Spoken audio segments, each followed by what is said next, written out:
want you to think about the last time that you were in a conversation and you could tell that your conversation partner wasn't really listening to you. And now invite a recent memory of someone speaking to you. Maybe it's your child or a student or a patient. And if you're being really honest, you can recognize that you weren't fully listening to them. We live in the age of distraction. It is so tempting to start scrolling our phone when our child is trying to tell us a story about their day, or our partner or spouse or co-parent is telling us about what happened at work, or a well-meaning neighbor is going on and on about the political situation in your country. But as peaceful parents and parenting coaches, active listening is one of the most important gifts that we give to others. So let's talk about it. When we are distracted or lost in our own thoughts or thinking about what we're going to say next, we're not actually able to hear another person fully. As we start to pay attention to what's going on in our own minds as we're listening, we might start noticing some of these patterns, noticing that we're having a conversation with ourselves in our own head while having a conversation with another person. We might start to notice that we're coming up with arguments or defenses or judgment, and it's all okay. It's human. This is where mindfulness as a parent or a parenting coach comes into play, because as we become mindful of these patterns, we can become more effective at actually listening and waiting for an opportunity to respond. We're all familiar with the phrase tunnel vision. Well, active listening is kind of like having tunnel ears. It means that we are giving our full attention to another person's body language, facial expressions, and energy when they're talking to us.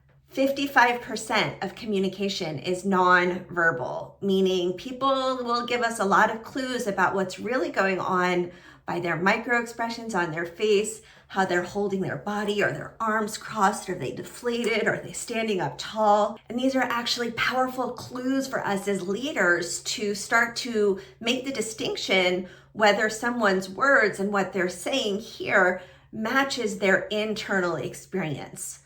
One of our goals as parenting coaches is to bring people into congruence, meaning that their internal experience is being clearly communicated externally. Now, if you're an adult, you've probably been conditioned to not do that, to say what you think other people want to say, or what you think will bring peace or get you validation or have you fit in.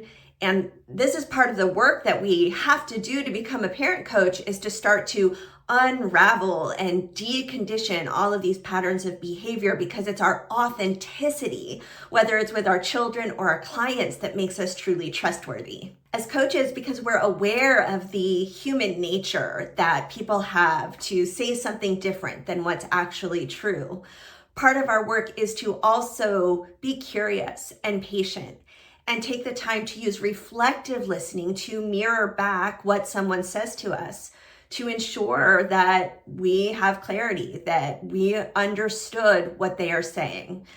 Communication often goes like this. You'll have one party think that they said something very clearly and very specifically, and you'll have another person who heard something completely different.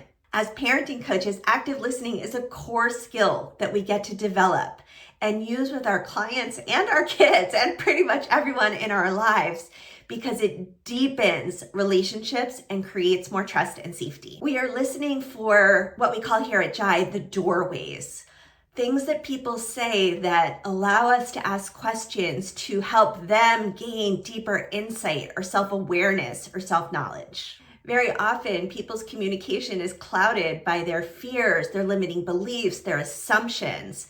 They might see their child through their own past, through their own failures. And so when our work is parent-centric, as it is here at Jai, we're actually supporting the parent to kind of clear the gunk out of the way so that they can see their child more effectively and meet their authentic needs. So let's talk about the practice of active listening. So first of all, we get to slow down and put it down. And when I say put it down, I mean put down your phone, put down the to-do list that's been spinning in your head, put down the unfortunate interaction you had with the person in the parking lot at the grocery store, right? We can kind of put that all to the side so that we can really just be with another person, whether it's a client or a child. So step one of active listening is kind of leaning into this idea of having tunnel vision. It's like you're going to put blinders on and ear funnels so that you are fully with the person in front of you. Start to notice how much more deeply and clearly you can hear what someone else is saying when you try this. You can start to notice, what are they saying with their words? Is it the same as what they're saying with their body?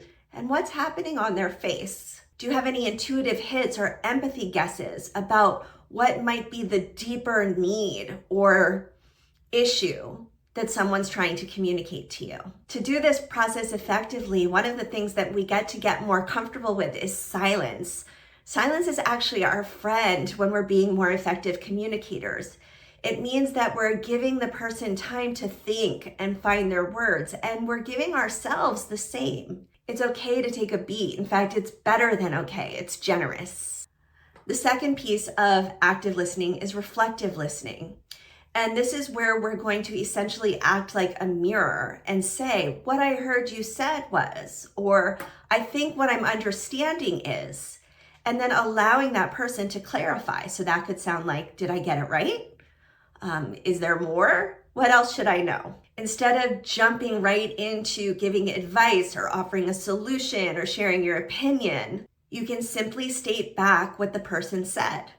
Now, this may feel awkward at first, but I promise you, when you start doing this with the people in your world, the people you love, your own kids, maybe even your coaching clients, they are going to experience, for probably the first time that day, someone actually listening to them and deeply caring about what they have to share. The key here is that we don't want to project any of our assumptions, judgments, fears, or need for control into our reflection. We're just gonna mirror it back in the same way we heard it, and we can even borrow their tone in order to meet them where they are.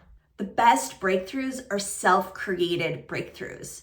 So even though we might have the answer or know what this person should do, by practicing active and reflective listening, we're giving another person the gift to come to a conclusion on their own. And when they do that, they have far greater likelihood of following through on that realization or next step or the action that they want to take than if we tell them. The benefits of active and reflective listening are huge. We are saying to another person, you are important enough to me that I am going to give you my full attention. And we are going to do that in a way that allows them to know that we're a safe person, that we're not going to pile on or shame them or judge them, but create a space for them to bring their whole self. It's the best thing ever.